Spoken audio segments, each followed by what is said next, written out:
여러분 안녕하십니까? 이번 시간에는 김정은 유고 시 발생할 충격적인 위기, 김정은 유고 이후에 북한에서 발생할 충격적 위기에 대한 주제로 방송을 해드리도록 하겠습니다. 지금 전 세계가 김정은의 건강설 때문에 들썩들썩이고 있습니다. 전 방송에서 이야기했지만 김정은 유고를 대비한 미국 정부의 이 비상계획 가동, 로버트 오브라이언이 이야기한 것처럼 우리는 지금 북한을 매우 유심히 들여다보고 있다. 그리고 한반도에는 지금 매일매일 미국의 정찰기가 정찰 중입니다. 자, 김정은의 이 사후, 김정은의 병사는 이미 다 예약되어 있지요. 그러면 외신들은 김정은의 그 유고 이후에 어떤 것들이 발생할 것인지, 그거에 대한 시뮬레이션을 어떻게 하고 있는지 썸머리부터 설명을 좀 드리도록 하겠습니다. 뉴욕 포스트는 브루스 베넷 수석 국방분석가가 김정은 사망 시에 북한은 대혼란이 시작될 것이며 중국이 개입할 것이다. 이미 이 브루스 베넷 수석 연구관은 북한 전문가로 아주 유명합니다. 그리고 이분이 7년 전에 쓴 이 논문, 북한 김정은 정권은 어떻게 붕괴될 수 있는지, 어떤 과정에 의해서 김정은의 정권이 붕괴되는지를 소상하게 이야기한 적이 있습니다. 자, 뭐 다 아시다시피 김정은 북한 정권의 붕괴는 누구나 다 희망하는 거지만 중국의 개입이라고 하는 이 명분은 우리가 다 알고 있지 않습니까? 그런데 왜 김정은 사후에서 어떤 위기가 충돌될 것이며 거기에 지형학적인 이득과 실은 어디에 있는지 그거를 이 미국의 국가안보 전문지인 내셔널 인터레스트가 아주 그냥 직역을 했어요. 아주 그냥 딱 뭐, 제목도 무엇이냐? 자, 김정은 죽으면 뭐 할 건데 이게 제목이에요. 워싱턴의 국가안보 전문지인 내셔널 인터레스트는 22일 김정은이 죽으면, 자, 김정은이 죽으면 소문인가 현실인가? 김정은이 태양절에 불참한 것으로 인해서 김정은에 대한 건강설이 확대가 됐는데 실제로 심각한 부분은 무엇이냐? 자, 김정은이가 그러면 죽었다 치자. 또 김정은이가 이 잘못돼서 뭐 병신이 되거나 아니면 뭐 장애인이 되거나 김정은이가 통치를 하지 못한다고 치자. 그러면 과연 뭘 할 것이냐? 과연 무엇을 할 것이냐를 명분으로 내셔널 인터레스트는 직설적으로 묻고 있습니다. 내셔널 인터레스트는 어떤 부분들을 강조하고 있느냐? 자, 김정은이에 대한 병설, 또 이 김정일에 대한 병설 얼마나 많았느냐? 그리고 이제 그거에 대한 병사설도 얼마나 많았냐? 그러나 이 북한의 과거 지도자들은 다 병을 이겨냈다. 2014년 김정은 40일 동안 자취를 감췄다가 이후 지팡이를 짚고 모습을 드러냈으며 당시에는 발수술을 받았다고 한다. 더 심각한 것은 그의 아버지였다. 김정일이는 2008년 8월 66세의 김정은이 뇌졸중을 일으켜 몇 달 동안 활동을 중단했다. 처남이었던 장성택은 공개적으로 김정일을 대신하여 행동했으며 장성택은 나중에 권력 장악을 시도했다는 이유로 김정은에 의해 처단되었다.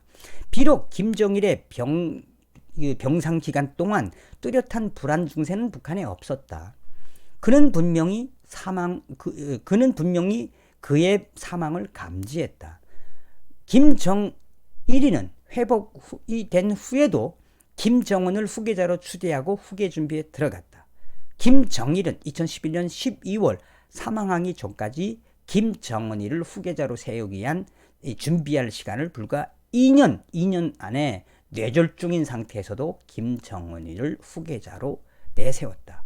시간이 충분했다라는 것이 입증됐다. 그러니까 2년 만에도 김정일이는 뇌졸중 기간에도 김정은이를 자기의 후계자로 세우는데 충분했다. 비록 그의 아버지가 임명한 것으로 추정되는 대부분의 멘토들이 사라지거나 사망했지만 이때까지 김정은의 권력은 공고했다. 자, 그러면 만약 그렇다면 김정은이가 이렇게 이 온몸이 종합병원이고 그냥 건강이 안 좋은 건 다 알고 있으니까 김정은이가 만약 죽거나 장애인이 된다면 뭐 하겠느냐? 어떻게 될 것이냐? 만약 그렇게 된다면 북한은 72년 만에, 그러니까 이제 소련이 점령한 3년까지 포함한다면 약 75년 만에 처음으로 북한은 공개 권력 경쟁을 하게 된다. 한마디로 이 정치적 혈투를 하게 된다. 그리고 이곳은 가족 구성원이 승리할 것 같지 않은 최초의 전환이 될 것이다. 자, 그러니까 다시 말하면 김정은이라는 그 독사의 이 대가리만 딱 잘라서 뭐 혹은 그 김정은이가 병사로 죽고 나면 또 혹은 장애인이 되고 나면 김여정이가 날뛸 것 같아도 실제로 날뛰지 못할 것이다. 그래서 북한, 러시아가 소련이 해방시켜준 3년 포함해서 75년 역사상 처음으로 북한은 권력 공개 경쟁이 일어날 거다. 혈투가 일어날 거다. 김여정이나 이 김정은이가 없는 가족들은 그 싸움에 승리할 것 같지 않다. 그래서 최초의 북한 정권의 전환점이 될 것이다. 김정은의 자녀는 아직 어리고 대중에게 알려지지 않았다. 그의 아내는 정치력을 발휘하지 못한다. 리설주는. 또한 그의 형인 김정철은 중간 당직을 맡고는 있지만 통치에는 관심이 없다. 이는 김정일이 후계자를 선택하지 않는 이유를 설명하는 데 도움이 된다. 그러니까 김정일이가 약간 삐리삐리한 김정철이를 후계자로 내세우지 않고 김정은이를 후계자로 내세운 거에 대한 이해에 도움이 된다. 김정은의 여동생이 중요한 역할을 하고 최근 승진을 했지만 김정은이 사망 시에 김여정이 권력을 잡으려면 엄청난 숙청과 권력 투쟁이 폭발할 것이다. 여기서 중요한 겁니다. 그러니까 김정은이가 살아있기 전에 김여정에게 권력을 승계하지 못하면 김정은이가 죽은 다음에 유고 시에 김여정이가 권력을 잡으려면 엄청난 숙청과 정적들과의 이 가장 힘든 과정을 겪어야 하고 그 투쟁이 폭발할 것이다. 저 같아도 그렇죠. 이제 31살인 김여정과 정은이에게 얼마나 많은 정적들이 생겼습니까? 중요한 정치적 수완을 가진 유일한 여성들은 김정은 지도자의 아내 리솔주와 김여정뿐이다. 김씨 가족이 아니라면 과연 누가 김정은의 북한을 승계할 것이냐? 김정은 유고 이후의 북한 정치는 처절한 양상으로 이어질 듯하다. 예, 아주 내셔널 인터레스트가 폭 넓게 지금 이 관망을 하는 거죠. 자, 또한 김정은 사망 이후 북한의 권력 이양이라는 최악의 경우는 북한 정치 체제의 극심한 파벌 싸움과 폭력적인 붕괴가 연속될 거다. 김정은이가 없는 사이에 이 권력 이양 과정에는 어마어마한 정치적 파벌 싸움과 폭력적인 붕괴, 너 죽고 나 살자오 뭐 이런 싸움이 계속될 것이다. 그 결과 북한에는 대량 난민이 발생할 것이며 또한 북한이 가지고 있는 핵무기가 유실될 것이며 생화학무기 역시도 유실될 것이다.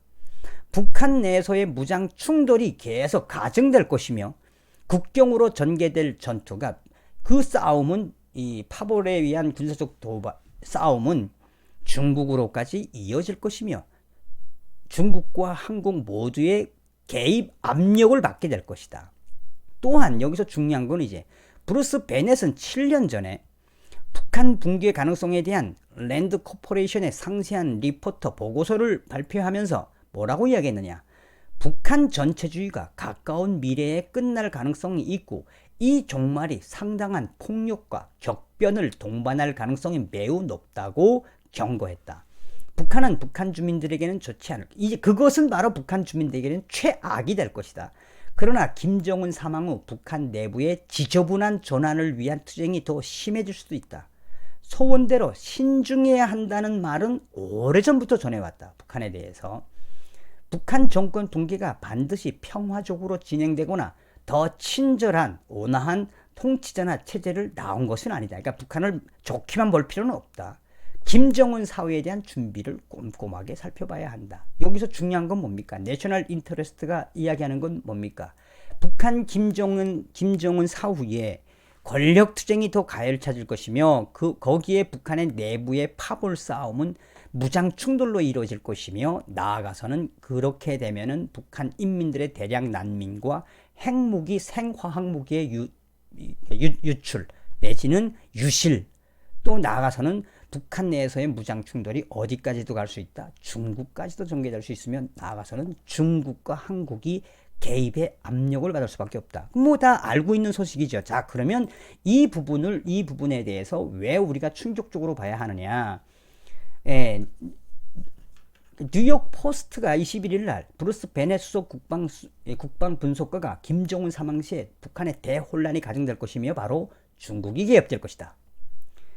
미국 학계에 따르면 북한의 김정은이 의학적 합병증으로 예기치 않게 사망하면 김씨 일가 가족의 72년 독재 정권의 규칙이 끝날 수 있다고 전망했으며 미국의 국방 싱크탱크 랜드 코퍼레이션의 수석 국방 분석가인 브루스 베넷 박사는 북한 붕괴가 우려되고 있다라고 경고했다며 베넷은 2013년 논문에서 북한 전체주의가 예측 가능한 가장 가까운 미래에 끝날 가능성이 상당히 높으며 이로 인해 북한 내부에 상당한 폭력과 격변이 동반될 가능성이 매우 높다고 말했으며 내셔널 인터레스트 기고문에 따르면 김정은 사망 시 북한 국가의 군사 지도자들은 지명된 후계자 없이 권력을 장악하려고 시도함으로써 그것이 무력 충돌로 이어질 수 있다고 경고했으며 북한 사상 최악의 인도주의적 위기에 빠질 수도 있다라고 이 내셔널 인터레스트의 워딩을 인용을 했습니다.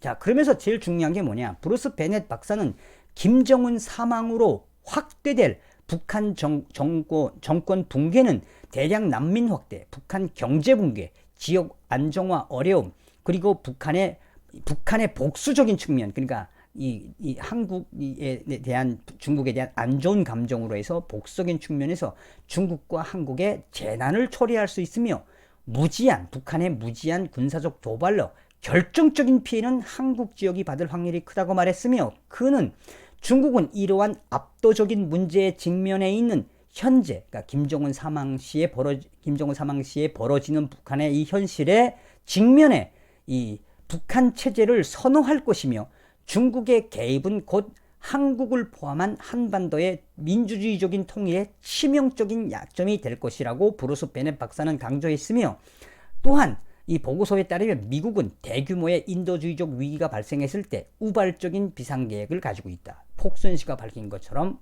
김정은 유고 시에 우리는 비상계획을 갖고 있다라는 것을 강조했습니다. 자, 오늘은 여러분들께 김정은 유고 시에 과연 북한에 어떤 것들이 발생할 것인지 충격적인 위기, 그 발생할 수 있는 그 시뮬레이션을 내셔널 인터레스트와 뉴욕 포스트의 이 워딩을 담아서 설명을 해드렸습니다. 핵심은 두 가지입니다. 김정은 사망 유고를 우리가 대비하지 않으면 무엇이다? 중국에 먹힐 수 있다, 북한. 또 하나는 그 김정은 사망 유고 시에 대대적인 무력 충돌로 피해를 입을 나라는 대한민국이 될 확률이 크다. 그러니까 이번에 우리가 깨달아야 되는 건 무엇입니까? 한미동맹 반중친미. 한미동맹을 통해서 다시 한번 김정은 유고를 통한 자유민주주의의 통일 시뮬레이션을 계속 해야 된다는 것입니다. 다음 시간에 뵙겠습니다. 감사합니다. 멸공.